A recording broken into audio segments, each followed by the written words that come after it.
Everyone in Rose Hill Mansion spoke in whispers when she walked by. Vivian Caldwell, the wife of one of the wealthiest men in the state, could make a grown man tremble with just one glance. Servants said she'd fired a maid for breathing too loudly and a gardener for trimming a rose the wrong way. But when a quiet, soft-spoken new maid named Lily Harper stepped into that mansion, no one expected she'd be the one to shatter Vivian's perfect image and make the feared millionaire's wife look utterly ridiculous in front of everyone. If this story touched your heart, show your love. Like, share, and comment your thoughts, and subscribe to our channel.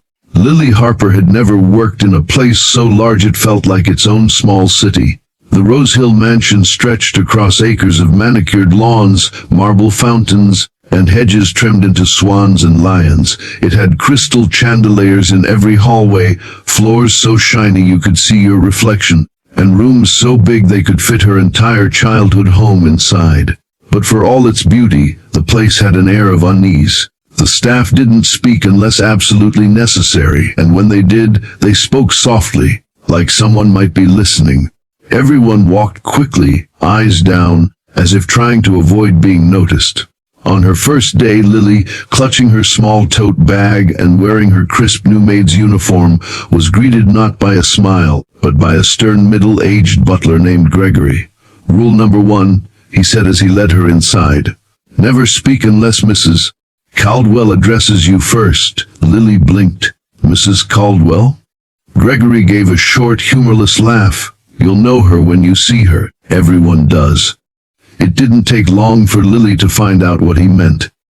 To the first time she saw Vivian Caldwell, the woman glided down the grand staircase like she owned not just the mansion, but the air itself.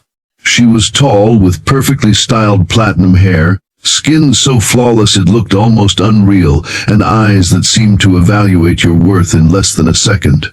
She wore a silk gown in deep emerald, dripping with diamonds. Vivian stopped halfway down the stairs and looked directly at Lily. "You're new." Her voice was smooth but sharp. "What's your name?" "Lily Harper, Mom." Vivian's eyes traveled from Lily's scuffed shoes to her neatly tied hair, lingering for a moment too long, as if she was deciding whether Lily deserved to keep her job. Then, without a word, she turned and continued down the stairs. Gregory, who had been standing nearby, subtly exhaled in relief. "You survived your first inspection." Over the next few weeks, Lily learned what the other staff meant when they said Vivian was impossible. The woman had an obsession with perfection that bordered on cruelty. If a flower arrangement had a single wilted petal, it was thrown out. If a silver spoon was polished one shade less than blinding, the housekeeper was lectured for hours. But what shocked Lily most wasn't Vivian's impossible demands. It was how everyone accepted them. No one questioned her. No one dared. One afternoon, Lily was dusting the library shelves when she overheard two maids whispering. "They say she once made the chef throw away an entire dinner because the soup was too salty." One murmured, "That's nothing." The other replied, "Last year, she made a gardener cut down all the rose bushes because one had aphids." Lily frowned. "Why doesn't Mr. Caldwell do anything?" she asked quietly. Both maids froze, eyes darting toward the door. "You don't talk about Mr. Caldwell," one hissed, "and you don't ask questions." But Lily did wonder. She had seen glimpses of Henry Caldwell, a man in his late 50s, always in expensive suits, kind-faced but distant. He seemed like the sort of man who might have been warm once, but had learned to keep his emotions locked away. Still, Lily couldn't help noticing the way his eyes looked tired whenever Vivian entered the room. One rainy Thursday, Lily was assigned to serve tea in the sitting room. Vivian was hosting 3 women from the Rose Hill Ladies' Society, all equally polished, equally wealthy, and equally obsessed with gossip. As Lily poured tea, Vivian began bragging about a charity gala she was hosting. "Of course," Vivian said with a dazzling smile, "everything must be perfect. People expect it from me. I've never made a mistake." The other women nodded in admiration. That's when it happened. Vivian reached for her teacup, and a large smear of lipstick from her previous sip left a glaring red mark on the porcelain. She didn't notice, but Lily did, and so did the women across from Vivian, who exchanged small smirks. Vivian continued talking, blissfully unaware she was sipping from a cup marked like a scarlet flag. That night in the staff quarters, the other maids were buzzing. "Did you see her?" Mrs. Caldwell with lipstick on her cup, one said, barely able to hide her laughter. "She looked ridiculous," another replied. "And for once she didn't even notice." Lily smiled faintly but didn't join in. She wasn't the kind to laugh at someone's expense, even if they were unkind. Still, she couldn't help thinking, it's strange how quickly the untouchable can look human. The turning point came a week later. Vivian was preparing for her big charity gala, the one she'd been bragging about, and the mansion was in chaos. Staff rushed in every direction, carrying trays, polishing silver, arranging flowers. Lily was assigned to oversee the guest cloakroom. It was a simple job: take coats, return them at the end. But halfway through the evening, she overheard two wealthy guests whispering near the door. "Did you hear about the sculpture she's unveiling tonight? I heard it's a fake." "A fake? But she said it's worth millions." "Exactly. Can you imagine if people found out?" Lily's heart skipped. She didn't know if it was true, but if it was, Vivian's entire image would shatter. What happened next would not only make the feared Mrs. Caldwell look utterly ridiculous, but it would also reveal something no one in that mansion had ever dared to say out loud. The rain had stopped just as the last guests arrived at Rose Hill Mansion. The marble driveway glittered under the warm lights, and a row of luxury cars stood like a silent parade. Inside, the grand ballroom was bathed in gold light, a string quartet playing softly in the corner, and waiters gliding between tables like a choreographed dance.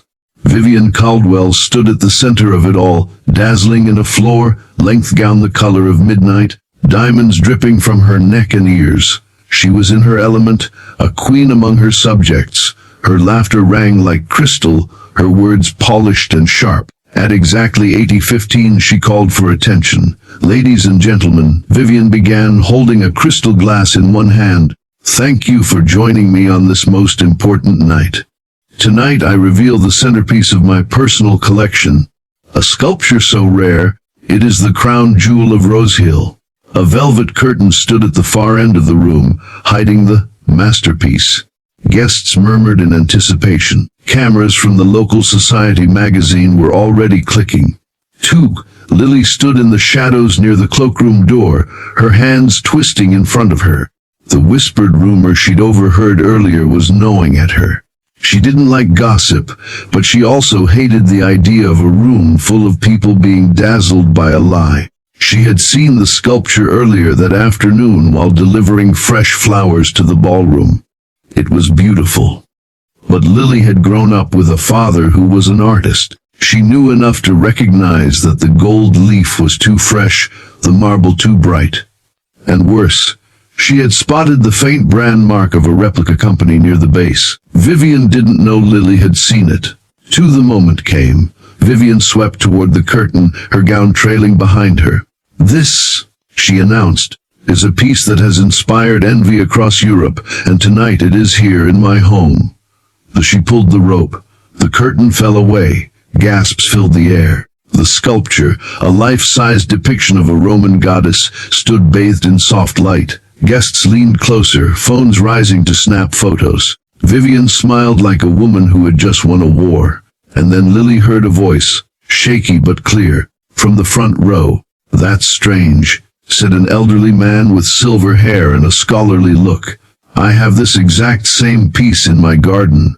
Bought it from a replica dealer in Florence." The room went silent. The Vivian's smile faltered for the first time that night. "I assure you, this is authentic."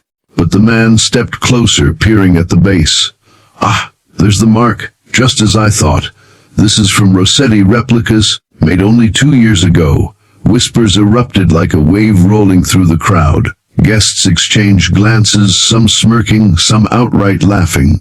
Cameras flashed, not to capture beauty now, but scandal. Vivian's cheeks flushed.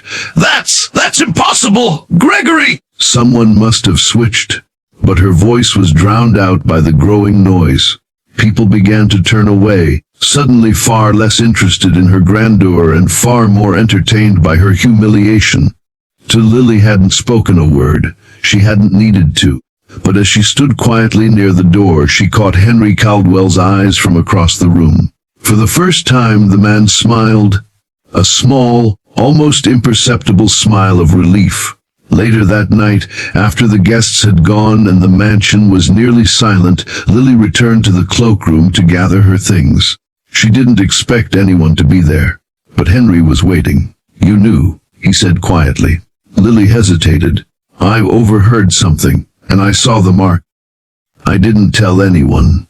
I just thought people should know the truth." Henry studied her for a moment. "You're braver than you realize. Most people, dear, including me, have been letting her play this game for years." "She's your wife," Lily said softly. "She's a force of nature," Henry replied with a tired sigh. "But maybe tonight was the first crack in the armor she's built around herself." The next morning, the mansion was different. The staff moved with a strange new energy, their usual caution replaced by a quiet satisfaction. Vivian was nowhere to be seen. Gregory passed Lily in the hallway and gave her the smallest of nods. "Well done," he murmured, though she'd never admit to doing anything at all. Days later, Henry called her to his study.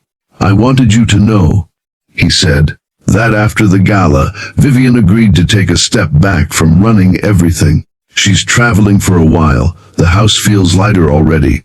Lily smiled politely. "And," Henry added, sliding an envelope across the desk, "I'd like you to oversee the household in her absence. You've shown more honesty in a month than most have in a lifetime." Lily opened the envelope. Inside was not only a raise but also a letter of recommendation so glowing it almost didn't feel real. 2 months later, when Vivian returned, something in her had changed. She still carried herself like royalty. But there was a flicker of humility now, the kind that comes from knowing the world has seen you stumble. And though she never thanked Lily, she never tried to intimidate her again. Sometimes the most powerful change comes not from grand speeches or open defiance, but from small, quiet acts of truth. The world may fear those who demand perfection, but in the end, it only takes one honest voice to remind everyone that even the most untouchable are human.